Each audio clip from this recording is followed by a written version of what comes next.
오늘은 능히 감당하는 교회, 능히 감당하는 교회라는 제목의 7번째 하나님 말씀 증거하도록 하겠습니다. 여러분, 지난 한 주간 어떻게 지내셨어요?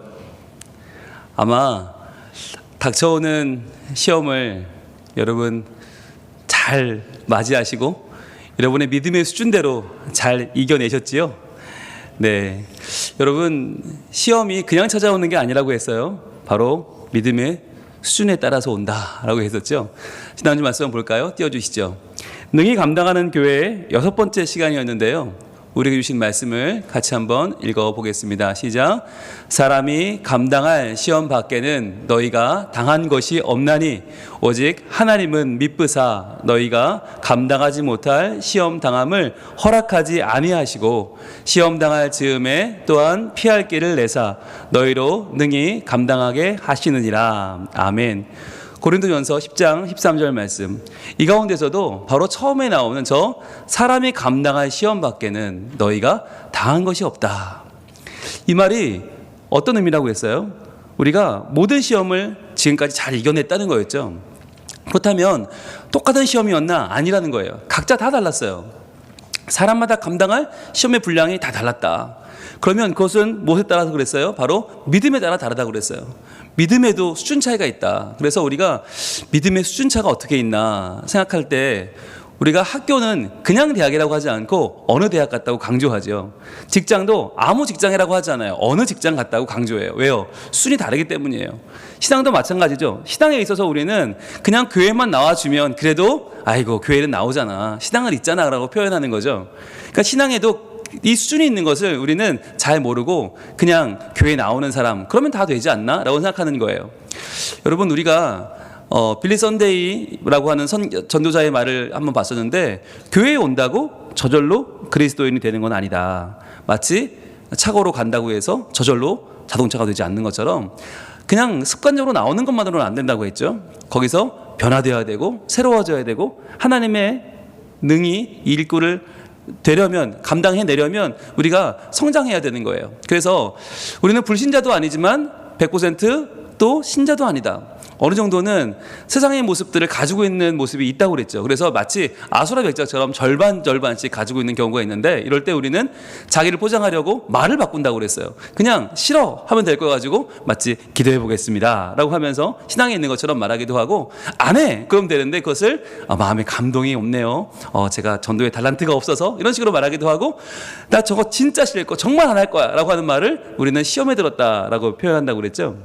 그래서 마치 나에겐 책임이 없는 것처럼, 시험에 들게 한 누군가가 책임이 있는 것처럼, 나는 문제가 없는 것처럼 말한다고 그랬어요. 여러분, 이것이 자랑이 아니라고 했죠. 왜냐하면 믿음의 수준은 시험의 수준인데 어떤 시험을 만나는가가 우리의 믿음의 수준을 보여준다. 그렇다면 제일 고차원적인 건 연단이죠. 하나님이 강하게 하시는 것, 그리고 그 다음이 사탄이 넘어뜨려는 유혹인데, 우리가 겪는 시험 중에 제일 많은 것, 제일 흔한 것은 바로 내가 부족해 겪는 시련이라고 했어요. 그러니까 여러분, 이 시험에 드는 것은 자랑이 결코 아니죠. 주님께서 말씀하실 때에도 시험에 들지 않게 깨어서 기도하라. 마음에는 원이로되 육신이 약하도다. 이 말씀 무슨 뜻이었어요? 우리가 시험에 드는 것은 기도하지 않기 때문이다. 기도만 잘해도 시험에 들지 않는다. 육신이 약하다는 이 푸념은, 하소연은 더 이상 자랑이 아니다 라고 주님 말씀하시는 거죠. 자, 그래서 우리가 지난주에 그렇다면 우리가 능히 감당해야 될 시험은 어떤 시험인가 라고 하는 것을 봤어요. 자, 같이 읽습니다. 시작. 오직 모든 일에 하나님의 일꾼으로 자천하여 많이 견디는 것과 환난과 궁핍과 고난과 매맞음과 갇힘과 난동과 수고로움과 자지 못함과 먹지 못함 가운데서도, 자, 예수를 믿는다는 이유만으로, 하나님의 일꾼으로 자천한다는 이유만으로 견뎌야 했던 초대교회에 많은 환난과 궁핍과 고난이 있었고, 매맞음과 갇힘과 난동과 수고로움과 자지 못하고 먹지 못하는 일들이 있었다는 거죠.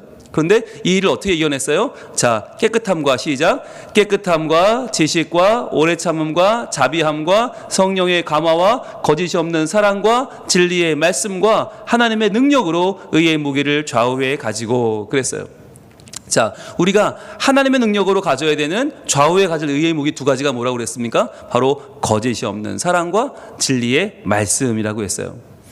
이것을 주기 위해서 예수님 오신 거죠. 말씀이신 예수님께서 이 땅에 오셔서 우리를 전적으로 사랑해 주신 이유가 뭔가? 이 두 가지 의의 무게를 갖게 하기 위해서. 그래서 여러분, 우리가 이 세상에 수많은 문제들이 있고 수많은 어려움들이 있을 때 어떻게 이겨내야 될까? 열쇠는 두 가지라고 했어요. 거짓이 없는 사랑으로 끝까지 사랑하고 진리의 말씀으로 분별하는 거. 이 두 가지가 있으면 이 어려움을 우리는 돌파해낼 수 있다고 그랬죠. 이것을 넘어서서 하나님의 뜻을 찾을 수 있다고 그랬어요. 그래서 우리가 우리 삶 가운데 밀려오는 시험들 가운데 우리는 거짓 없는 사랑과 진리의 말씀으로 능히 감당하는 자들 되기를 소망했고요. 그럴 때 우리 모습이 어떻게 된다고 그랬어요? 바로 고린도 후서 6장 9절과 10절 말씀이었습니다. 같이 읽습니다. 시작. 무명한 자 같으나 유명한 자요, 죽은 자 같으나 보라 우리가 살아있고, 징계를 받는 자 같으나 죽임을 당하지 아니하고, 근심하는 자 같으나 항상 기뻐하고, 가난한 자 같으나 많은 사람을 부유하게 하고, 아무것도 없는 자 같으나 모든 것을 가진 자로다. 아멘. 바로 이러한 모습을 갖게 된다라고 했어요. 여러분, 이러한 모습 정말 우리가 꿈꾸는 모습 아닙니까? 그런데요, 이러한 모습이 저절로 되는 게 아니고 믿음이 성장해야 된다는 거잖아요. 여러분, 믿음의 성장을 꿈꾸시기를 원합니다. 어떤 분들은 이렇게 말씀드리면, 그럼 목사님 믿음이 커지면 또 시험도 커질 거 아니에요. 제가 이겨야 될 시험도 커지니까 그냥 이렇게 살래요. 이런 분들 계십니까? 네, 여러분, 서울대 가는 게 겁나서 공부 안 하는 분들 계세요? 네, 없잖아요. 네, 유학 가는 게 무서워서 공부 안 하는 분들은 없어요. 그런데 우리가 신앙에 대해서는 왠지 신앙이 커지면 아이고 하나님이 일도 많으실 것 같고, 왠지 많은 하나님이 십자가를 막 주실 것 같고, 그렇지 않단 말이에요. 여러분, 그게 행복한 일이에요. 자연스러운 일이에요. 신앙이 성장해서 하나님 나라의 귀한 일을 감당하는 게 얼마나 중요한지 몰라요. 바로 그 부분을 오늘 볼 텐데, 오늘은요 능히 감당하는 교회 7번째 시간인데, 왜 하나님이 이 어려운 때에 우리에게 능히 감당하게 하시는가, 이 능히 감당하는 교회의 말씀을 주시는 이유가 뭔가를 좀 보려고 해요. 여러분, 요즘 우리에게 제일 많이 듣는 이야기가 뭐냐면 코로나 블루라는 얘기거든요. 코로나 블루가 뭐냐면, 코로나19가 장기화되면서 벌써 3년째 되면서 우울감이 찾아오고요, 무기력증이 생기고요, 소화불량이 찾아오고 불안감이 생겨났는데, 이게 해야 될 일을 못하고 만날 사람 못 만나고 뭔가 답답하고 언제 끝날지 모르고 이러다 보니까 우리 마음속에 정말 견딜 수 없는, 이게 질병이 되어버린 거예요. 그래서 항불안제 처방이 예년 대비 25%가 늘어났다고 해요. 실제로는 더 많은 사람들이 지금 불안에 시달리고 있다고 하죠. 언제 끝날지 모르니까요. 자, 그런데 이러한 때에 하나님이 우리를 어떻게 이끌어 가시는가? 너무너무 막막한 것 같고, 어떨 땐 답답하고, 이럴 때 죽을 것만 같은 이럴 때에 하나님이 우리에게 주시는 말씀이 있죠. 그 말씀이 바로 이 말씀이잖아요. 같이 읽어봅니다. 시작. 사람이 감당할 시험 밖에는 너희가 당한 것이 없나니. 이 말씀을 주세요. 여러분, 이게 왜 필요한가? 이게 무슨 말씀이에요? 여기에는 두 가지 아주 중요한 뜻이 들어있는데, 자, 첫 번째 읽어봅니다. 시작. 어떠한 시험도 우리를 꺾을 수 없다 하는 것이에요.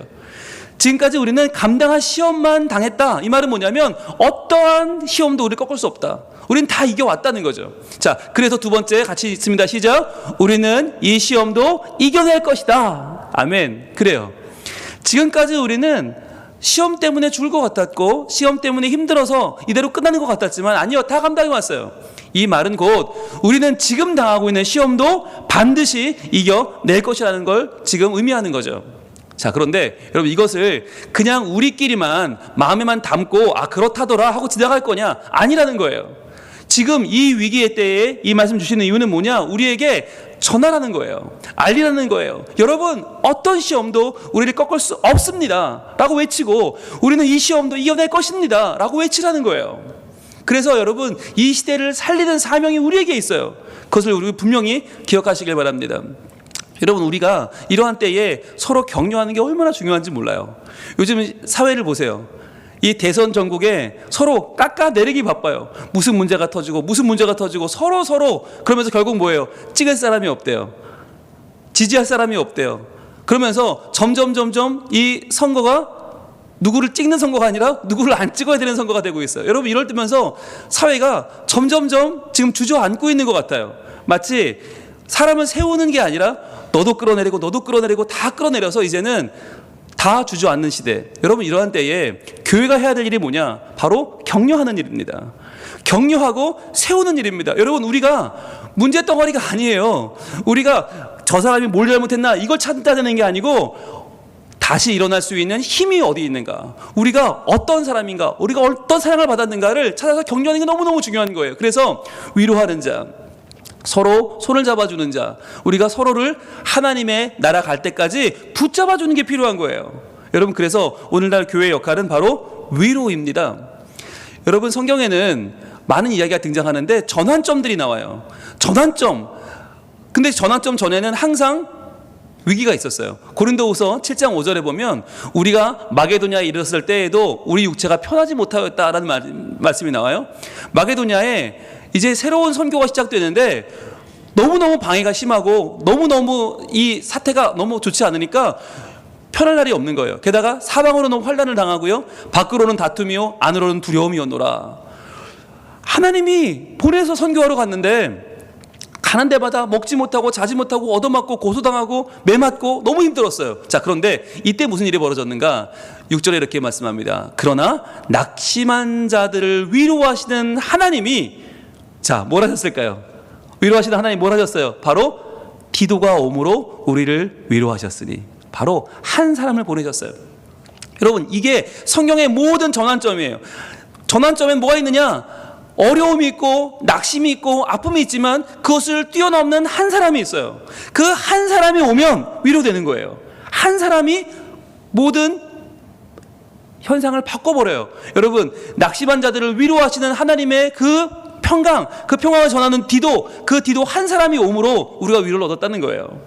여러분, 우리는요 이런 기도가 필요해요. 그런데 이런 말씀을 들을 때 우리는 뭐라고 생각하죠? 아, 나도 기도가 있으면 좋겠다 생각을 해요. 나도 누가 위로하면 참 좋겠다. 자, 그런 사람 어디 없나? 라고 생각해요. 그러나 여러분, 이 말씀 들을 때 어떻게 받아야 됩니까? 이게 나인 거예요. 내가 디도가 돼야 되는 거예요. 내가 이 시대를 위로하고 내가 이 시대를 일으켜야 되는 거예요. 여러분, 이게 믿는 자의 할 일이에요. 여러분, 저는 우리 성민교회가 더 이상 위로받을 사람을 찾아서 헤매지 않길 바라요. 여러분, 언제까지 그럴 겁니까? 이제는 내가 위로자가 돼야 돼요. 내가 힘을 줘야 되고 내가 용기를 줘야 돼요. 내가 일으켜줘야 되는 거예요. 여러분, 사도 바울이 서신에 뭘 썼나 다 보면 뭐가 있냐면 많은 사람들에 대한 언급이 나와요. 그런데 그 사람들의 실명이 나와요. 여러분, 왜 중요한가? 사도 바울의 서신에 나오는 그 실명이 우리 신앙의 삶에서 하늘나라 생명책에도 똑같이 기록될 것이에요. 우리가 어떻게 살았나, 어떻게 믿음으로 섰나가 반드시 기록될 줄로 믿습니다. 여러분, 사도 바울은요 혼자만 신앙생활을 한 게 아니었어요. 그에게는요, 그는 진공 상태에서 복음을 전한 것이 아니라 수많은 반대자들도 있었습니다. 후메네오와 빌레도처럼 저렇게 이단에 빠진 사람들도 있었고요, 또 군의장색 알렉산더처럼 자기 먹고 살 문제 때문에 신앙에 대한 것을 반대하는 사람도 있었고요, 또 허모게네나 부겔로처럼 저렇게 같은 편이었다가 돌아선 반대자들도 있었습니다. 저런 사람들을 많이 겪었습니다. 여러분, 그 이름이 성경에 다 기록되어 있어요. 뿐만 아니라 바울의 사역을 전적으로 돕고 위로했던 사람들이 있죠. 아굴라, 프리스길라 부부처럼 저렇게 같이 텐트를 만들면서 같이 색업에 종사하면서 도왔던 사람도 있고, 누가처럼 그의 주치의로 어딜 가나 따라갔던 사람도 있고, 디모데처럼 믿음의 아들도 있고, 또 에바브로디도처럼 빌립보의 귀한 그에게 헌금을 전했던 사람도 있어요. 이렇게 성경에는 모든 사람들의 실명이 기록되어 있어요. 여러분, 우리도 하늘나라 생명책에 실명이 기록될 것입니다. 여러분, 우리가 어떻게 살아야 되는가는 너무나 선명합니다. 우리가 남에게 의존하고 살 것인가, 남에게 내 위로를 맡길 것인가, 아니면 내가 말씀으로 성장하고 내가 위로받고 남을 위로하는 자로 살 것인가는 너무너무 중요한 거예요. 여러분, 그래서요 우리가 사명을 가지시길 바랍니다. 이 사명은 뭐냐? 그냥 주일날 교회 와서 위로받고 힘을 얻고 돌아가자가 아니라 그 힘을 내가 나눠주자는 거예요. 그 힘으로 다른 사람을 세우는 사람이 되는 거예요. 이제 내가 내 가정을 세우고 내 일터를 세우고 내 주변 사람들을 세우는 하나님의 위로자가 되는 소명을 갖기를 원합니다. 그래서 내가 함께 해주고 기도해주고 도와주면서 하나님 나라가 세워지는 것을 우리 모두 경험하기를 소원합니다.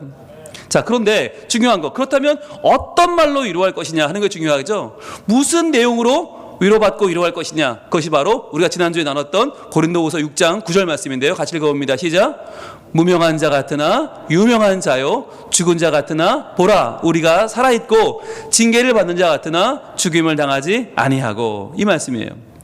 자, 그런데 여러분, 이 말씀이 왜 우리에게 위로가 될까? 하나하나 좀 볼 필요가 있어요. 자, 먼저 볼까요? 세 가지로 나눠볼 수 있는데, 첫 번째는 무명한 자 같으나 유명한 자다. 여러분, 우리가 예수 믿는 사람들이 세상에 유명합니까? 세상이 우리를 알아주나요? 알아주지 않아요. 네, 세상은요, 돈 많은 사람, 성공한 사람, 뭔가 많은 사람에게 지지를 받는 사람을 떠받들어주고 그 사람을 유명하다고 말하는 것 같아요. 근데 그렇지 않아요. 여러분, 우리가 누구죠? 우리는 하나님께 용서받은 죄인이죠. 자, 여러분, 죄인 하나가 성경에는 뭐 이름도 등장하지 않아요. 그러나 그 죄인 하나가 얼마나 중요한지 아십니까? 여러분, 누가복음 15장 10절 같이 읽어봅니다. 시작. 내가 너희에게 이르노니 이와 같이 죄인 한 사람이 회개하면 하나님의 사자들 앞에 기쁨이 되느니라. 아멘. 여러분, 너무 중요한 거예요. 죄인 한 사람, 이름도 없어요. 근데 그 한 사람이 회개하면 하나님의 사자들 앞에 기쁨이 된대요. 그럼 하나님의 사자들만 기뻐할까요? 아니요, 하나님도 기뻐하시죠. 하늘나라의 잔치가 열리는 거예요. 여러분, 한 사람이 회개하는, 한 죄인의 회개는 너무나 중요해요. 그래서 여러분, 이 누가복음 15장이라고 하는 본문이 너무 중요한데, 누가복음 15장에는 세 가지 비유가 나옵니다. 첫 번째 비유는 잃은 양 비유예요. 아니, 99마리는 잘 우리에 있는데 왜 한 마리가 집 나가가지고 길 잃고 헤매냐고요? 왜 목자리 힘들게 하냐고요? 그런데 그 한 마리에 주목합니다. 두 번째는 10드라크마 비유예요. 잃은 동전 비유. 10드라크마가 있는데 한 동전을 잃어버렸어요. 그러면 포기하는 게 아니라 찾고 또 찾아요. 마지막으로 잃어버린 아들 비유입니다. 탕자, 떠나간 아들, 잃어버린 아들. 근데 그 아버지는 포기하지 않고 계속 그 아들을 기다려서 결국 만나죠. 여러분, 여기 나오는 잃은 양도 이름이 없어요. 잃은 동전도 이름이 없어요. 잃은 아들도 이름이 없어요. 그러나 무명한 자 같으나 이 세 가지 이야기 나오는 이들은 얼마나 유명한 자들입니까? 잃은 양을 찾아서 예수님 오셨고요, 잃은 동전을 찾아 잔치하고요, 또 잃은 그 아들은, 돌아온 탕자는 우리에게 얼마나 큰 은혜를 줍니까? 아마 전 세계에 가장 유명한 양과 동전 그리고 아들이 아닐까요? 여러분, 우리는 무명한 자 같으나 회개하고 돌아와 하나님 품에 안기면요, 가장 유명한 자가 됩니다.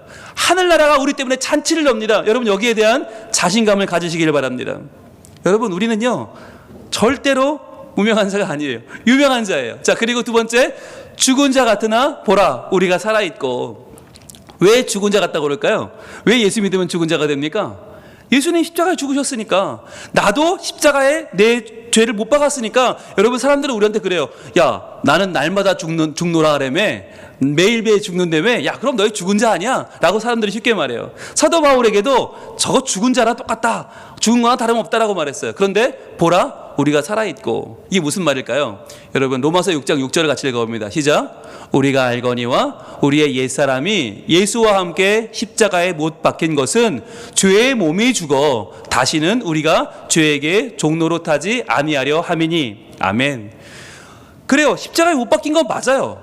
죽은 거 맞아요. 그런데 누가 죽었나? 바로 죄의 몸이 죽었단 말이에요. 죄의 몸이 죽었다. 이전에 죄짓던 몸이 죽은 거예요. 이제는요, 우리는요, 죄에게 더 이상 종노릇하지 않아요. 즉, 예전에 우리는 사는 것처럼 보였지만 죄의 종으로 살았기 때문에 산 게 아니었어요. 근데 이제는 죄의 몸이 죽었기 때문에 온전히 하나님의 사랑으로 살아난 거예요. 참 자유를 얻은 거예요. 그래서 이제 우리는 누구예요? 보라, 우리가 살아있다라고 말할 수 있는 것이죠. 사람들은 예수 믿으면 뭔가 굴레를 씌우는 듯하게 오해를 합니다. 예수 믿으면 교회도 가야 되고 헌금도 해야 되고 헌신도 해야 되고, 야, 뭐 그렇게 시키는 게 많냐? 여러분, 이게 살아있는 거예요. 죄에 대하여 죽어서 죄를 먹고 마시는 그 죄가 이미 죽고 하나님 안에 우리는 새 생명으로 살아난 줄로 믿습니다. 함께 예배하며 함께 찬양하며 하나님의 은혜 가운데 나오는 것이 얼마나 귀중한지 몰라요. 우리는 죽은 자 같으나 살아있는 자들이에요. 자, 세 번째, 마지막으로 징계를 받는 자 같으나 죽임을 당하지 아니하고. 이건 뭐냐? 사도 바울이 아시잖아요. 얼마나 중병을 달고 살았는지. 그리고 다니는 곳마다 돌에 맞고 모함당하고 고소당하고 감옥에 갇히고 매일매일 그렇게 힘드니까 사람들은 그랬어요. 야, 저거 징계받아 저렇다, 하나님이 징계하시는 거야 라고 쉽게 말했어요. 여러분, 그런데 사도 바울은요, 나는 징계를 받는 게 아니라 도리어 죽임을 당하지 않고 도리어 징계가 아닌 상을 받으러 간다, 하나님은 나에게 상 주실 줄 믿는다 라고 살았어요. 그래서 빌립보서 3장 14절 같이 읽어봅니다. 시작. 표대를 향하여 그리스도 예수 안에서 하나님이 위에서 부르신 부름의 상을 위하여 달려가노라. 아멘. 징계받는 것 두려워하는 게 아니고요, 도리어 표대를 향해서 하나님 내게 주신 표대가 있어요. 하나님 나라, 하나님 주시는 온전한 영광을 향해서 그리스도 예수 안에서 하나님이 위에서 부르시는 부르심의 상, 위에서 부르실 때 어떤 상을 주실까요? 이 세상의 상이 아니죠. 위에서 부르시는 상에, 그 상의 가치를 향해서 내가 달려간다는 거예요. 그 상 받으려고 달려간다. 여러분, 우리는 누구냐? 세상은 우리에게 말합니다. 징계를 받는 자 아니냐? 아니에요. 징계받는 자 같으나 죽임을 당하지 않고 도리어 하나님의 상 받는 자들이 우리들임을 믿습니다. 여러분, 이 세 가지를 분명히 아시길 바라요. 이 의미를 떠올리면서 다시 읽어봅니다. 시작. 무명한 자 같으나 유명한 자요, 죽은 자 같으나 보라 우리가 살아있고, 징계를 받는 자 같으나 죽임을 당하지 아니하고. 아멘. 여러분, 이것을 우리 마음속에 품으시길 바라요. 그래서 내가 먼저 이 말씀의 위로를 받으시고, 그리고 이 마음을 가지고, 이 말씀을 가지고 여러분 세상으로 나가시길 바랍니다. 그래서요, 위로하시길 바라요. 하나님께서 우리와 함께 하신다는 것은 무엇입니까? 우리에게 사랑을 주셨다는 거거든요. 사랑으로 우리의 연약한 마음들을 감싸주시고 넘어진 우리를 일으켜 주셨다는 거예요. 그것으로 끝이 아니죠. 우리가 이 사랑을 바로 알고 붙잡아서 이 시대를 위로하는 참된 위로자가 되기를 소망합니다. 여러분, 이번 한 주간 그냥 살지 마시고요, 이 말씀을 다시 한번 읽어보세요. 이 말씀 속에서 확신을 얻으세요. 그리고 이 말씀으로 위로해 보세요. 한 사람을 위로하면 그 한 사람이 살아날 것입니다. 함께 살 것입니다. 하나님의 나라가 이루어질 것입니다. 이번 한 주간 하나님의 뜻이 우리 가운데 온전히 서게 될 줄로 믿습니다. 찬양하겠습니다.